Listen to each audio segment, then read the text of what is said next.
Liverpool to Montreal. That's in Canada. Well, your geography's improving, if nothing else. Bloody Canada.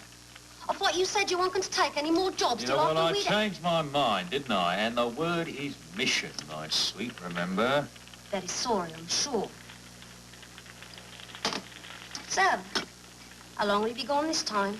Only as long as it takes for the crossing, plus 2 days in Toronto. Just what am I supposed to do all that time? Wait, of course, as usual. Oh, tar, very much. Charlie? Huh?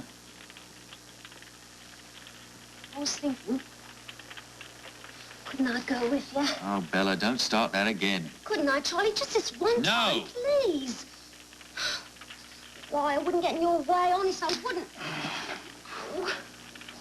I think you're mean. Oh, I am. Very mean. You always said you'd take me to New York one day. Yeah, one day, not now. Why? Don't you see? It'd be perfect. After you'd finished your business in Toronto, like, we could go right on to New York. It ain't far from there, is it? No, not very far. Well, there you are, then. And the answer is still no. Charlie? Charlie, it's cold in Canada this time of year. Not the sort of weather to be all by yourself in a big, cold bed, eh? I'll be ever so good, Charlie.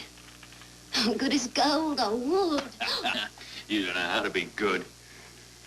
Charlie, take me with you, please. I'll be no bother, honest. Oh, we'll see. That means yes, don't it? Oh, Charlie, it'd be so smashing. You and me in New York City.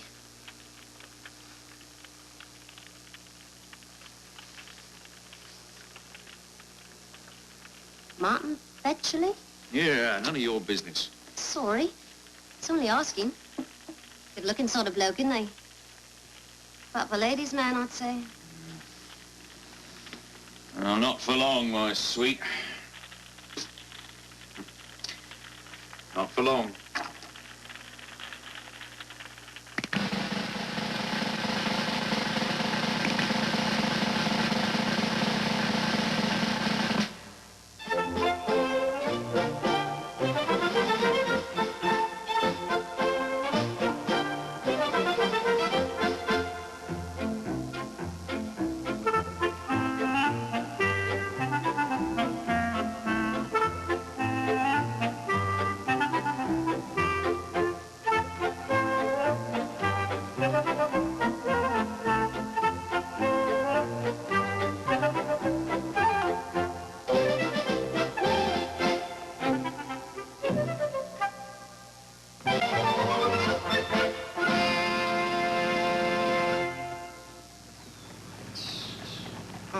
Nice to see you again, Mr. Betcherly. Thank you, Davis.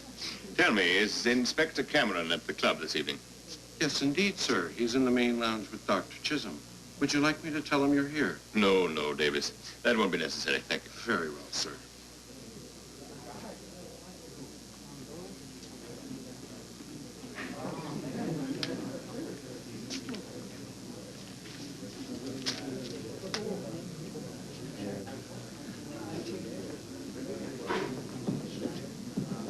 Betcherly.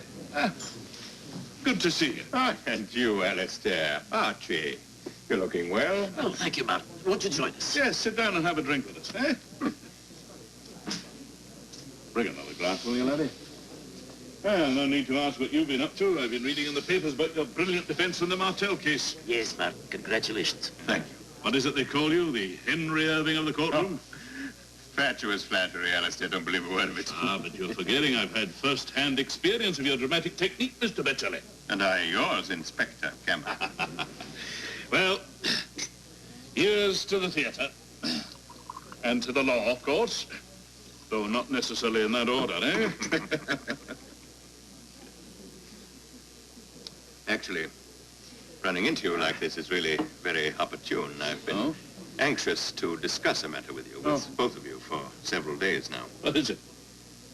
Well, this isn't really the time or place, but the fact is, it seems I have become involved in a somewhat mysterious plot.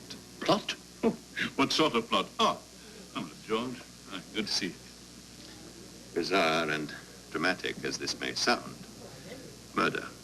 Really, ma'am? Anyone we know? As a matter of fact, it is. I presume you'll be defending the accused.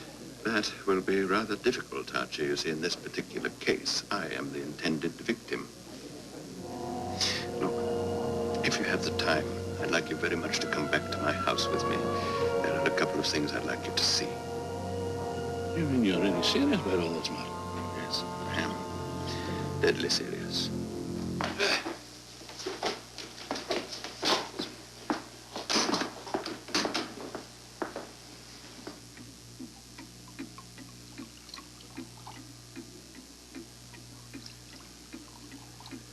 Thank you. How did you come by these letters? I stole them from my wife's lover, of course. How else? Keeps them concealed under a floorboard in his studio like some love-struck youth in a novelette. It's all very intense, you know. That's somewhat imprudent. Taking the letters, I mean. Not really. I only stole the few most significant ones. Don't worry, I'll have replaced them before he has a chance to notice them missing. Who is he, this mysterious lover? Terence Whiting. He's an artist, apparently of considerable promise, or so my wife would have one believe. He painted that. A gift in return for her patronage, among other things. Excellent. Would appear that Mr. Whiting is as talented an artist as your wife is beautiful. His brushstrokes are quite broadly applied. It's almost reminiscent of the style of John Singer Sargent. John Singer Sargent? I don't know. Didn't know you knew anything about painting, aren't you? You're full of surprises. Well, I'm not a connoisseur, you know, but I've learned a thing or two by observation, particularly with Sargent's work. So it seems. But what's this constant reference to Thursday? The night of their rendezvous. It's a regular arrangement. Thursdays at 7. She's with him now. Where, at his studio? Good heavens, no. They're far too discreet for that. No, Veronica's sister provides the socially acceptable setting. She has a house in Yorkville. Very tidy, if sordid arrangement, don't you think? Well, it may be sordid, as you say. But apart from the loss of your wife's affections, I think your fears are completely unfounded. I can see nothing in these letters to intimate premeditated murder. You can't? But frankly, no. Good God, man, but she says right in the letter. Where is it? Ah, here. I fear his growing suspicion. If we are going to do it, we must act soon, my darling. Remember what you said to me about having the courage of our convictions. Any further delay cannot help our situation, and I cannot bear to go on living this lie. If we're going to do it, we must act soon. What do you think that means? Well, any number of things. Filing for divorce, running away together. When you come right down to it, you can take any line out of context and interpret it ominously if you want to. Is that your opinion too, Alistair? Happily, I'm glad to say it is. But what about that paragraph in which she refers to the end? Here. When the end comes, I will need all your strength to endure the hideous scandal which is certain to follow. Suspicion is bound to fall on me. How can you interpret that any other way but ominously? Good God, man, it's right there as plain as daylight. Come, Martin. It means the end of your marriage, not the end of your life. And she's quite right. Since she's the one to stray, society is bound to point the finger at her. You really believe that that's all it means? I'm certain of it. I hate to say it, Martin, but I have to agree with Alistair. I think your jealousy has developed into an acute case of oversensitivity. You mean I'm reading too much between the lines? Something like that. I hope you're both right. Thanks to you, gentlemen. I feel a great sense of relief. And a little foolish, I might add. I only hope I haven't made a complete ass of myself this evening. Not at all, Martin. We're flattered that you wanted to take us into your confidence. Aye. Martin? Oh, I'm sorry, darling. I didn't realize you had company. No, no, Veronica, dear. It's quite all right. Please come in. I just ran into a couple of friends at the club and invited them back for a nightcap, that's all. Veronica, this is Inspector Cameron and Dr. Chisholm. Oh, how do you do, gentlemen? I've heard my husband speak of you so often. I'm very pleased to meet you. Are you, Mrs. Betcherly? Delighted to meet you. We've been admiring your portrait, but now that I see you, I must say that the artist, despite his obvious talent, has not done total justice to your beauty. Why, thank you, Dr. Chisholm. Veronica's been to the theater with her sister this evening. How was it? Good deal better than the critique in this morning's paper, I'm glad to say. Oh, I'm sorry, gentlemen. The servants have retired for the evening, but if you'd care for a little light refreshment, I'd be very happy. No.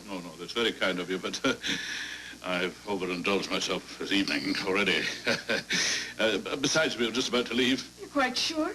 Well, but... Yes, quite sure, thank you. Well, if you'll excuse me, darling, I think I'll go upstairs. Good night, Inspector Cameron. Dr. Chisholm. Mrs. Betcherly? Good night. You have my commiserations, Martin. To lose the affections of so charming and beautiful a woman is a great misfortune. Yes. Well, if you'll excuse me, gentlemen, I'll get your coats. Archie, you're a flirtatious old dog. Oh, come along, Alistair. Even old dogs are capable of wagging their tails occasionally. They're also capable of barking up the wrong tree.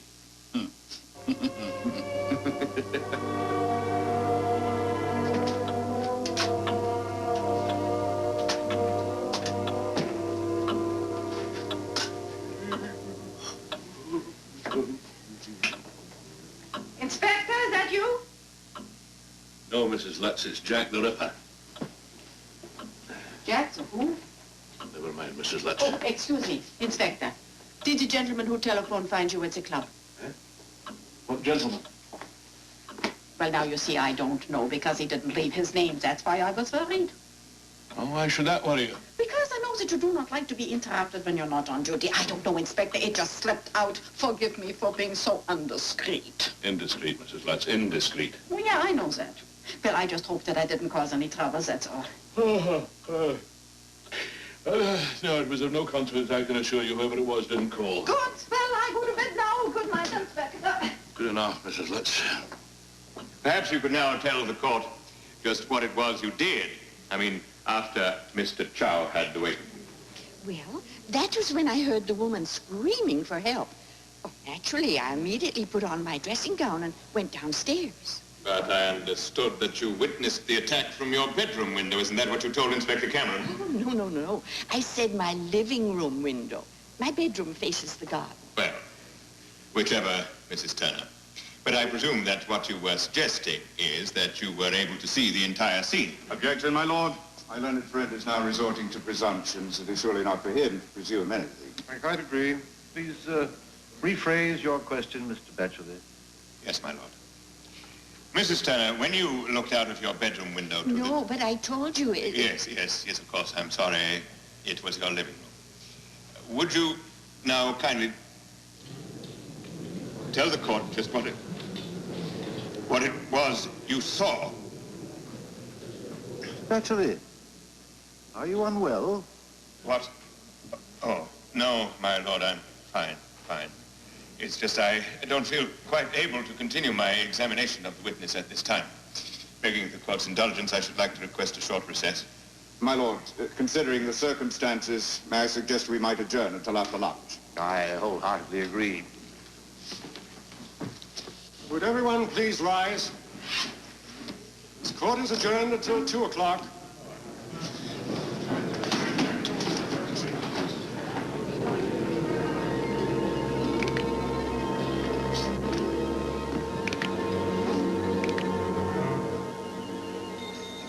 I'm all right now, Alistair, thank you. Just walk with me. I've got to talk with you. What is it? I found another letter. It's exactly as I suspected. The letter says everything, Alistair, everything. They intend to kill me and make it appear as suicide. I told you as much, didn't I? Now, Martin, just keep calm. If what you say can be proven, they can be charged with intent. What is this letter? I've left it locked in my desk drawer at home. I daren't keep it too long. If they discover it missing, they may make their move at once. I understand, Martin. Perhaps I should come round to your house this evening. It might appear a little suspicious. It would be better if I came to you. What time? 8 o'clock, if that's convenient. Oh, certainly. Come to dinner with me. How's that? Thank you, Alistair. I deeply appreciate your help.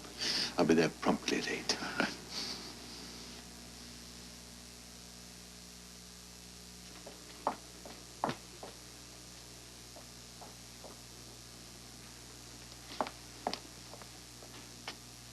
Well, in case you didn't know it, Inspector, it's 8:30.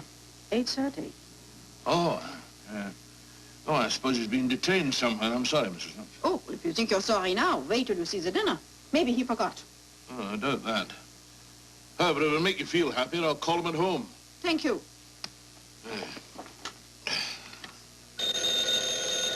All right, I'll get it. Betcherly residence? No, I'm afraid it's not. Who's that, please? Cameron. What do you want? Yes, this is Regan here.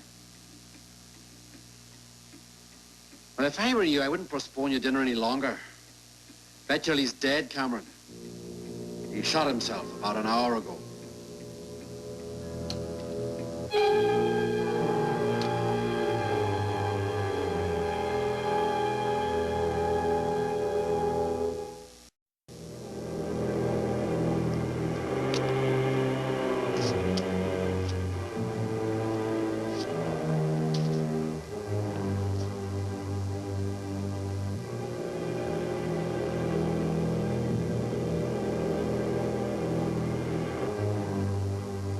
I don't know what you hope to prove, Cameron.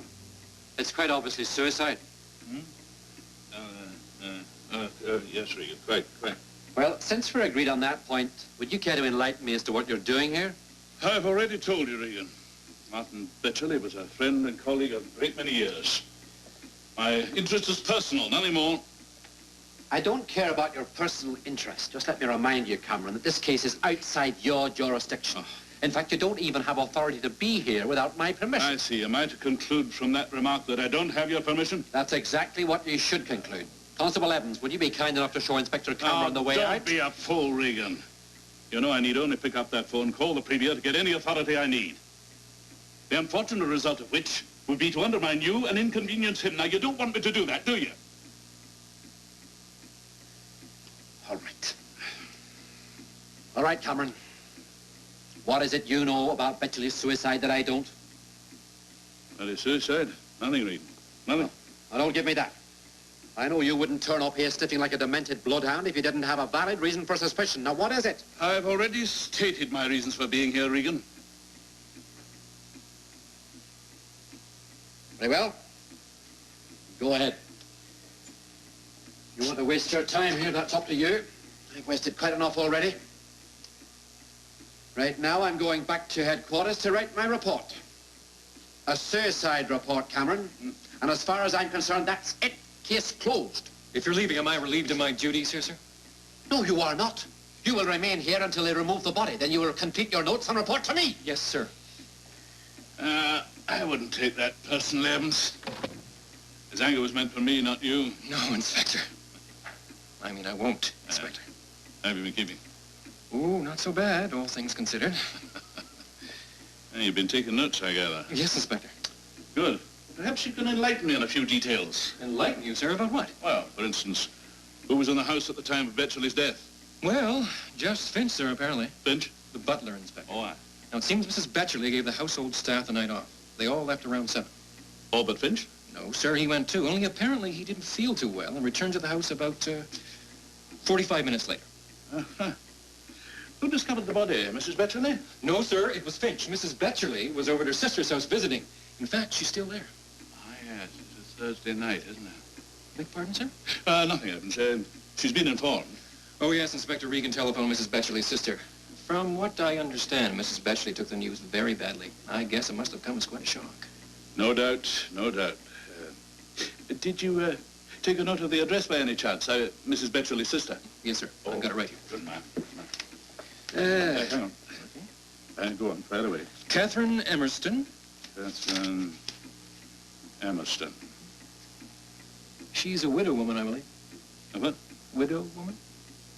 Oh, aye. Right, go on. 1 Hill Street. 1 Hill Street. Yorkville. Yorkville.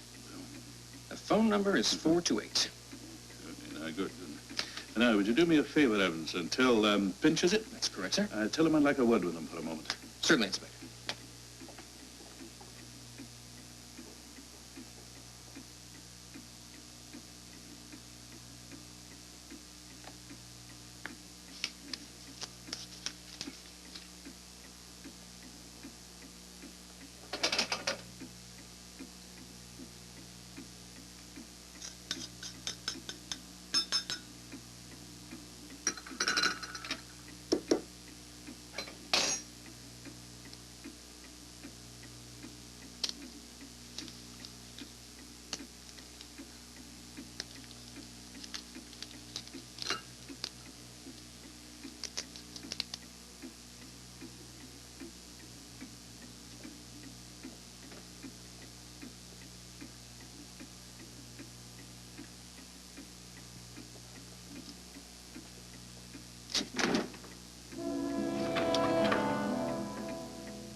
Inspector?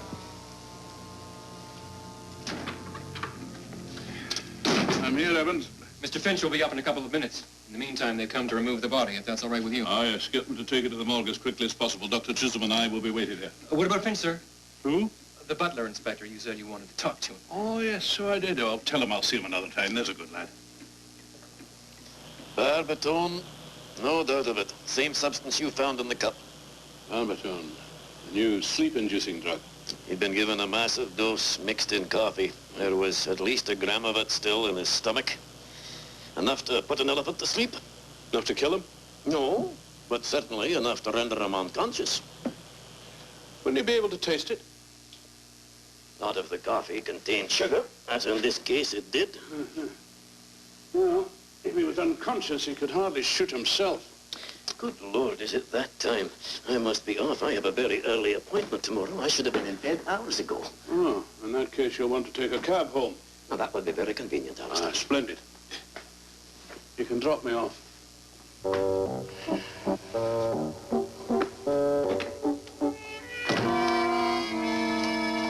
perhaps this is what happened then. Mrs. Betcherly dismissed the staff to ensure she'd be alone with her husband. Then, she put barbiton into some coffee and served it to him. All she had to do then was wait around until he became unconscious. Then, she unlocked the terrace door and left the house. At that point, her lover entered from the terrace and, using Betcherly's own keys, unlocked the desk drawer, removed the letter and Martin's gun, shot him and put it in his hand. What do you think of that? Seems sound enough. All we need is a few facts to substantiate it. Otherwise, it's mere conjecture. What about the letter? The one Martin told you about this morning, stating their intention to make it appear as suicide. He told me he had it locked in the desk drawer. That's why he was coming around to see me this evening, to show it to me. They must have known he'd discovered it. Exactly. That's why they had to execute their plan immediately. That letter had to be retrieved at all costs. And destroyed.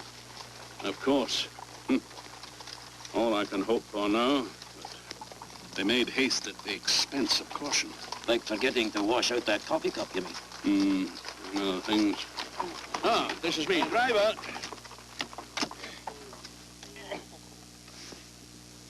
Other things? What other things? Oh, nothing of any great significance, Archie. Thanks for the ride. You're sure these are all there are, Finch, eh? Oh, yes, sir. Quite certain. All the medications have always been kept right there. Right. Chemist. Well, that's where we always get the doctor's prescriptions filled, Inspector. Where is it? King Street, sir. King Street. To my knowledge, we have never gone anywhere else.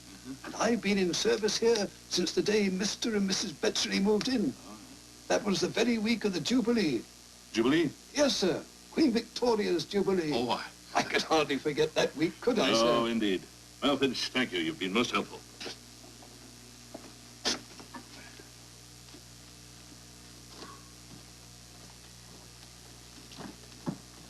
Excuse me, Inspector. I know it isn't my place to inquire, but, well, what with all these questions and your investigation like, I mean, you don't suspect the master's death might have been due to, I believe the expression is foul play? Well, I really don't know, Finch, but I'd appreciate it if you kept this little visit to yourself. Yes, of course, sir. You can depend on me. I thought I might. Oh, by the way, Finch, last night, when you returned to the house, did Mrs. Betcherly know you'd come back? I don't think so, sir. No one knew. I entered through the servants' entrance and went directly to my room to lie down. You see, I wasn't... Yes, I know, Finch. What time was that? About 7 o'clock, sir. That's when you heard the gunshot? No, sir. That was about half an hour later. Just about 15 minutes after I saw Madam leaving the house. I see. Well, thank you again, Finch. You're welcome, sir.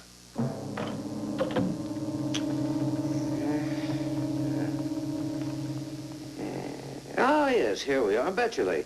Mrs. Veronica, September 17th. Prescription issued by Dr. Lambert. It's strange. It is?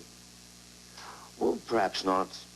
It's just that most prescriptions for the Betcherly household are issued by Dr. Gillies. I remember that because Dr. Gillies is very well known to us here. That and the fact that there have been an unusually large number of prescriptions issued over the past several months. Really? For what reason? Oh, if I may ask. Well, now, I'm afraid that's information that I'm not at liberty to divulge, Inspector. Unless, of course, you had permission of the physician, who would have to get permission of the patient. I see. Well, I thank you very much. You've been most helpful, Mr... Right. Yes, well, thank you, and good day, Mr. Wright. Good day to you, Inspector.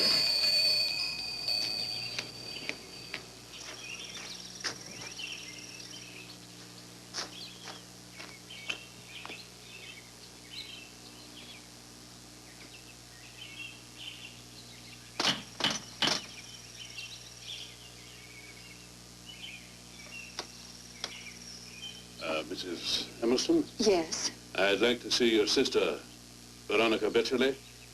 She is here, is she not? She is, but I'm afraid she can't receive any callers. We've had an unfortunate death in the family. My sister's husband. That's precisely why I'm here. If it weren't urgent, I wouldn't bother her, I assure you. Where's it, Catherine?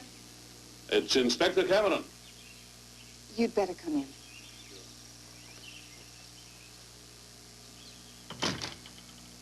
Tell me, Mrs. Betcherly, did your husband ever suffer from insomnia? Insomnia? No, not really. No.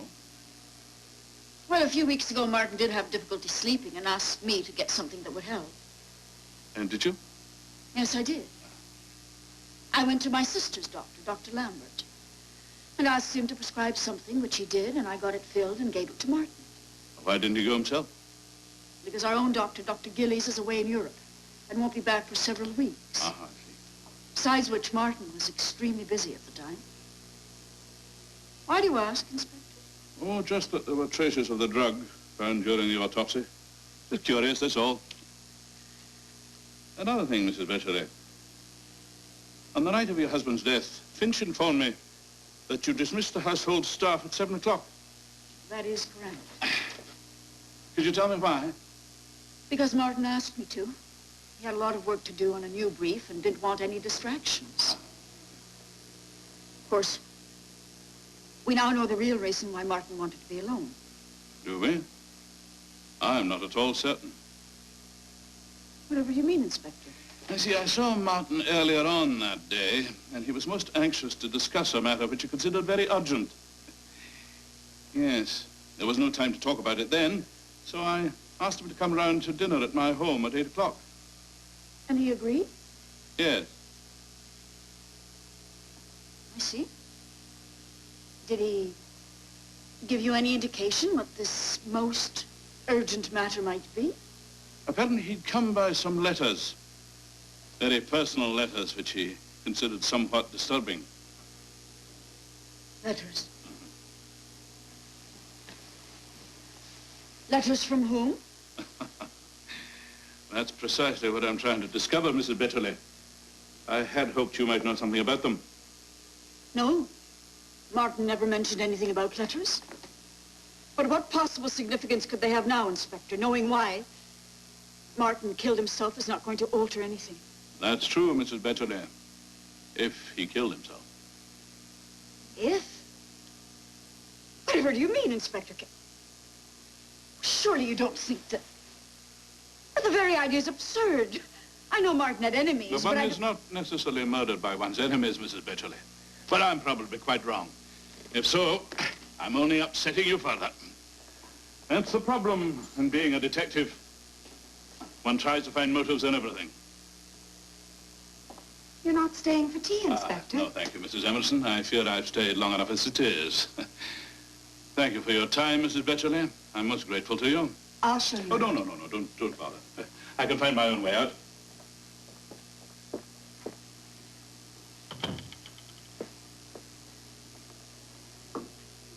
I've never used this tea before. It has the most unusual aroma. Just hope it's not He too knows. old. Knows? What are you talking about? about Terence and me.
You're leaping to conclusions. Cameron doesn't know anything about us. How could he? He mentioned letters of a personal nature. That must have some significance. Why else would he have mentioned it?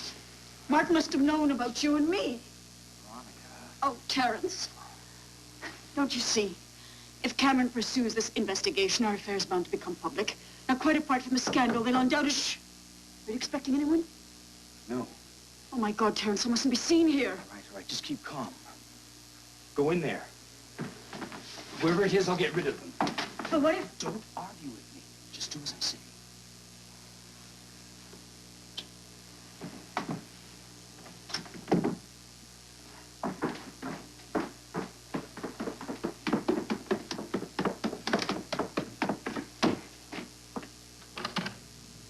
Terence Whiting?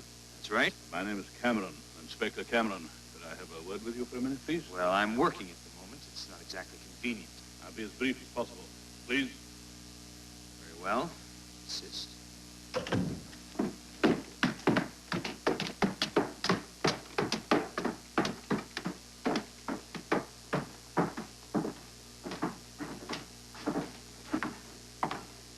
Ah, splendid studio. Oh, excellent light. Yes, that's why I chose it. Yeah, I can quite see why. Oh, that's beautiful. May I? Yes, please do. Yes. Excellent. The brush strokes are very broadly applied, somewhat reminiscent of John Singer Sargent. I hope the comparison doesn't offend you. Not at all. If anything, I'm flattered. But then you haven't come here to discuss my work, have you, Inspector? No, that's very true, Mr. Whiting. I haven't. I was about to make a cup of tea. Oh, I love a cup. Yes, well, I'll just be a moment. Make yourself at home, Inspector. Yeah. Thank you.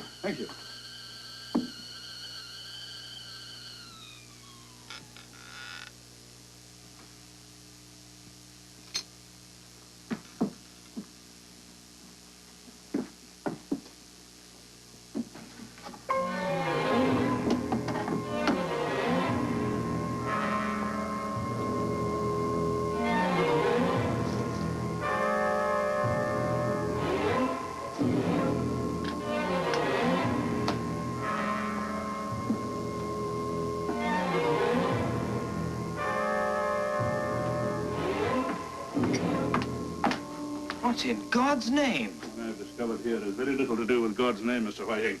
Quite the contrary. Where do you keep your shoes? My shoes? What possible reason? If you don't mind, please. In there.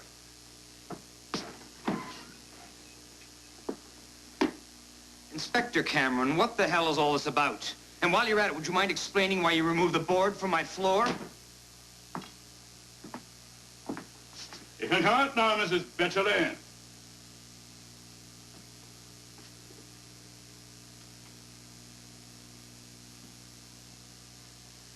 I'm appalled that two such charming and intelligent people could commit such an outrageous crime. Crime? What are you talking about, Inspector? Terence, what does he say? You're both under arrest for the murder of Martin Betcherly.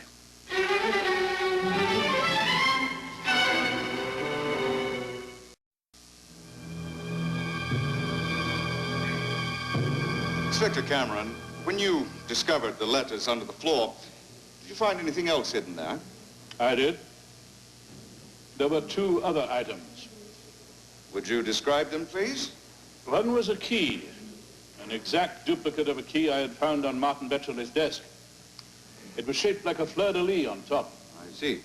And did you find the lock for which this key had been designed? I did. It was for a lock on a door, the terrace door, in Martin Betcherly's study.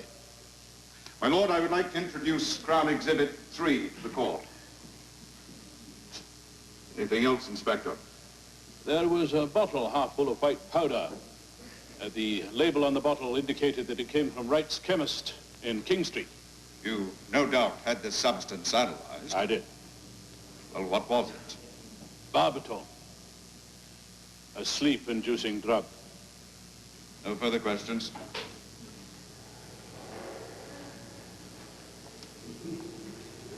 You told us, Inspector, that Martin Betcherly informed you and Dr. Chisholm that he had stolen the letters from Terence Whiting's studio. He also told you about the cavity beneath the floor, which is how you knew where the letters were. That's correct. So, you will agree that there were at least 3 people who knew of its existence. 4, if you include Terence Whiting. I do not include Terence Whiting, Inspector. Now, would you please answer the question yes or no? Very well, yes. Considering that Martin Betcherly had shared this secret information with you and Dr. Chisholm, is it not quite conceivable that he also shared that information with a number of other persons? Oh, I very much doubt that.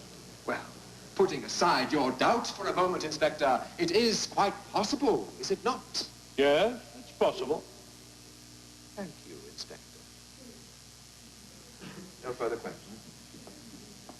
Dr. Chisholm, you said that a substantial quantity of barbiturate was found in Martin Betcherly's stomach. Yes, indeed. An extremely large dose. Could you enlighten the jury as to the effects that such a large dosage of this drug might have? Well, in my opinion, it would cause an almost immediate feeling of dizziness and drowsiness, graduating to a state of total unconsciousness. In how long? Well, this can only be an estimated guess, but I would say certainly within 20 minutes to half an hour. You say, Mr. Finch, that at approximately 7 o'clock, Mrs. Betcherly instructed you to take the evening off, you and the other household staff. Did she say why? Yes, sir. She said the master had some urgent work to do on an important brief and didn't want any distractions. Tell me, Mr. Finch, in all the years you have served the Betcherleys, has this ever occurred before? No, sir. I can't say it has. So, this was a very unusual gesture, was it not? Yes, sir. It was. Mrs. Betcherly, Professor Lessing is considered the foremost authority on graphology in this country. The court has heard Professor Lessing state in his testimony that all these letters were written by the same hand, and yet you still deny this to be true. Yes, I do. I do not doubt Professor Lessing's authority, but in this instance he is wrong. The 4 letters in which there is any suggested threat to my late husband's life are forgeries. I see. And I suppose they also forged your monogrammed stationery. Is that counterfeit, too? Mrs. Betcherly, you must consider the members of our jury to be very naive or very stupid, one or the other. I object, my lord. Jury will please disregard those remarks. I do not know how they came by my personal stationery. All I know is I did not write those letters. Yes, so you've said. Tell me, Mrs. Betcherly, did you or did you not receive a prescription for barbiturate from your sister's doctor on the pretense that you were having trouble sleeping? Yes, I did. Why? Because my husband asked me to. He was very busy and didn't have time to do it himself. Besides which, his own doctor, Dr. Gillies, is away in Europe. I've already told you that. Yes, Mrs. Betcherly, you did. You also told us that it was your husband who asked you to dismiss the household staff that night. And that it was also your husband who asked you to bring him a cup of coffee before you left the house for your usual Thursday night rendezvous with your lover. I shouldn't be in the least surprised if you now told us that it was also your husband who instructed you to fill his coffee with barbiturate. My lord, I object. My learned friend is deliberately trying to infect the jury with his own prejudice. Order! Order! Mr. Whiting, over the past 18 months since your love affair began with Veronica Betcherly, how many letters have you received from her? I'm not certain, but I would say at least several dozen. And what happened to those letters? I destroyed them. Would you tell us why? Veronica and I agreed to destroy all our letters. It was too risky to keep them. Yet, of these 7 letters which have been introduced as evidence in this courtroom, you say you only kept 3. Perhaps you could explain why you kept those 3 letters. Yes. It was because they contained some poetry which Veronica had written. I just couldn't bring myself to burn them. Thank you, Mr. Whiting. No further questions, my lord. I'm sure the jury is very impressed with your touching account of Mrs. Betcherly's love poems, Mr. Whiting. But for my own part, I'm prepared to sacrifice romanticism for a little hard fact. Now, when these 3 love missives were discovered by Inspector Cameron, they were found in a bundle with these 4 other letters, were they not? Yes, but I never saw Please them. answer yes or no. Yes, they were. Thank you. And while we're on the subject of discovery, Perhaps you'd be so kind as to inform the court just where Inspector Cameron found this bundle of letters. They were in my studio. Oh, come now, Mr. Whiting. You could be more specific than that. Where in your studio? In the floor. Please speak up, Mr. Whiting. We can't hear you. In a space beneath one of the floorboards. Yes, covered by a large oval rug. Is that not so? Yes, but I swear... Yes, I dare say that you would swear, Mr. Whiting, to almost anything if you felt it would support Mrs. Betcherly's highly incredible testimony. My lord, I must object. Mr. Powell, I should appreciate it if you would modify your cynicism and adopt a more direct line of questioning. Yes, my lord. Mr. Whiting, have you ever been to the Betcherly home? No, sir, I haven't. Not even on the evening of Thursday, November 4th, the night of Martin Betcherly's death? Not ever. Will the clerk please hand me court exhibits 5 and 6? Now, Mr. White, you've already heard Inspector Cameron's testimony in which he told the court that he found this shoe in your closet, did you not? Well, Mr. Whiting. Yes.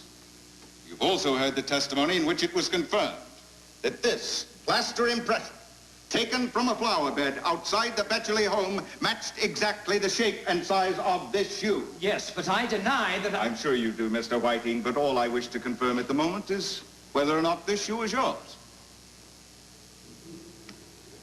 Yes. Yes, it is mine.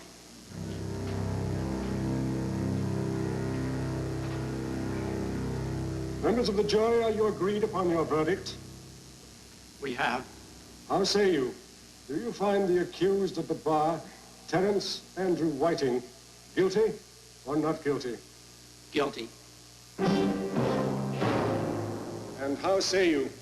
Do you find the accused at the bar, Veronica M. Betcherly, guilty or not guilty? Guilty. No, you're wrong. We didn't do it. No.